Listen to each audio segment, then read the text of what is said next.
सुबह ही meeting room में कुछ अजीब सी फुसफुसाहटें सुनाई दे रही थी। अनु, जो हमेशा अपने काम को पूरी ईमानदारी और प्रोफेशनलिज्म से करती थी, आज कुछ अलग महसूस कर रही थी। उसे एहसास हो गया था कि कुछ गड़बड़ है।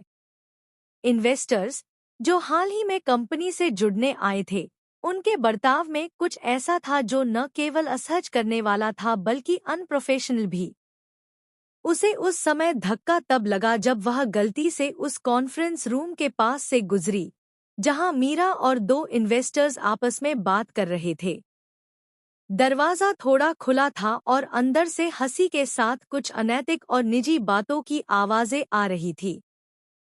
आर्य और मीरा का रिश्ता सिर्फ प्रोफेशनल नहीं है, वो तो कुछ और ही कहानी है।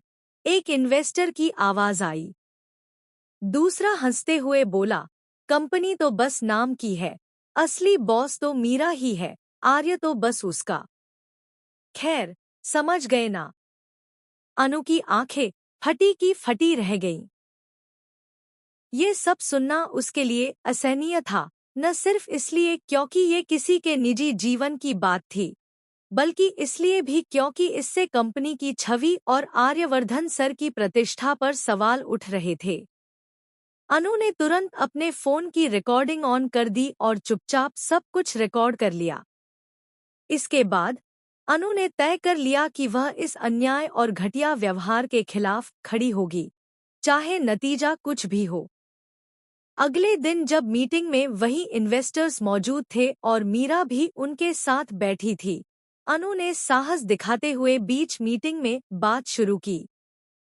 माफ कीजिए, लेकिन आप लोग जिन बातों का जिक्र कर रहे थे, वो न केवल अनैतिक हैं, बल्कि किसी भी महिला और एक सम्मानित प्रोफेशनल के लिए अपमानजनक हैं। अनु ने दृढ़ स्वर में कहा। एक पल के लिए पूरा रूम शांत हो गया। इन्वेस्टर्स चौंक गए। मीरा ने गुस्से से अनु की ओर देखा। तुम्हें बात करने की तमीज नहीं है, अनु, मीरा ने चिल्लाकर कहा। तुम्हारी हैसियत क्या है जो तुम इन्वेस्टर्स से ऐसे बात कर रही हो? अनु ने संयम रखते हुए जवाब दिया, मैम, मेरी हैसियत चाहे जो हो, लेकिन सच बोलना मेरा हक है। मैं जो सुनी हूं, उसका सबूत मेरे पास है।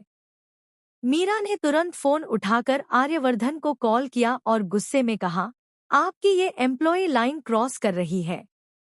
इसे अभी इसी वक्त ऑफिस से बाहर निकालिए। लेकिन अनु झुकी नहीं। उसने आर्यवर्धन सर के सामने सारी बात रखने की ठान ली थी। कुछ देर बाद आर्यवर्धन ऑफिस आए। उनके चेहरे पर सख्ती थी लेकिन आंखों में जिज्ञासा भी थी। क्या हो रहा है यहाँ? उन्होंने गंभीरता से पूछा। मीरा ने बिना देर किए कहा, अनु ने इन्वेस्टर्स के साथ बदतमीजी की है। ये खुद को समझती क्या है? 2-3 प्रेजेंटेशन क्या बना लिए, खुद को बॉस समझने लगी है। आर्यवर्धन ने अनु की तरफ देखा। क्या ये सच है अनु? अनु ने बिना डरे कहा, जी सर, मैंने बोला था। लेकिन कारण था, और मैं आपको सब कुछ दिखाना चाहती हूँ। अनु ने अपना मोबाइल निकाला और रिकॉर्डिंग प्ले कर दी। कमरे में सन्नाटा छा गया। जैसे जैसे रिकॉर्डिंग चलती गई, सभी के चेहरे बदलते गए।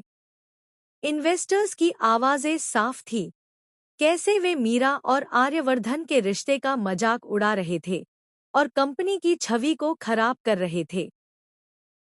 आर्यवर्धन के चेहरे पर पहले अविश्वास, फिर क्रोध और अंत में शर्म की झलक दिखी। मीरा का चेहरा सफेद पड़ गया। ये सब तुमने रिकॉर्ड किया? उन्होंने धीमे से पूछा।